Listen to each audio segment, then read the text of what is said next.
Kasus pembunuhan berantai di Bekasi dan Cianjur memunculkan nama Wawon CS sebagai tersangka.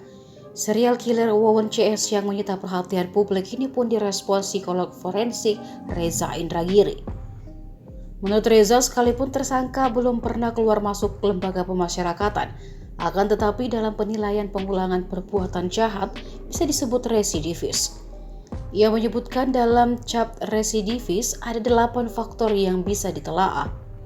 4 faktor dominan meliputi riwayat kejahatan, yang berarti pelaku sudah pernah melakukan kejahatan dan tingkat kefasihan dalam melakukan aksinya meningkat.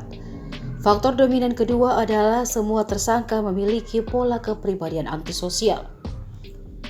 Faktor dominan ketiga adalah para tersangka mengembangkan pro kejahatan, yang menjadikan kejahatan sebagai solusi dari masalah. Keempat, para tersangka dalam satu keluarga yang mendukung relasi menyimpang, misal salah satu tersangka yang menikahi anak mantan istrinya. Reza juga berpendapat pola kepribadian antisosial kebanyakan memiliki kecerdasan di atas rata-rata.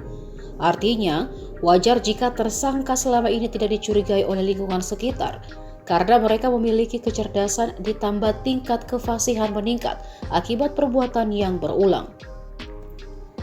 Terkait anggapan tidak masuk akal karena tersangka menghabisi anggota keluarganya sendiri, Reza juga sudah memiliki jawaban.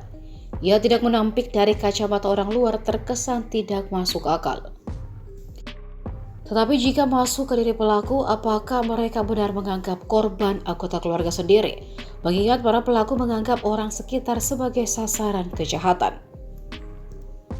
Diberitakan sebelumnya kasus pembunuhan berantai yang diduga dilakukan oleh Wawon Erawan alias Aki, Solihin alias Duloh, dan Dede Solahuddin ini berawal dari kematian 3 dari 5 anggota keluarga di Bantar Gebang, Bekasi, Jawa Barat pada Kamis 12 Januari.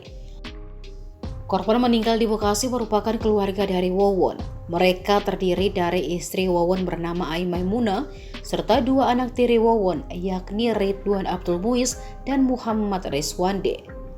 Awalnya ketiga korban diduga tewas karena keracunan, namun ketiganya ternyata dibunuh dengan cara diracun menggunakan pestisida. Setelah diselidiki, polisi berhasil menangkap 3 tersangka tersebut.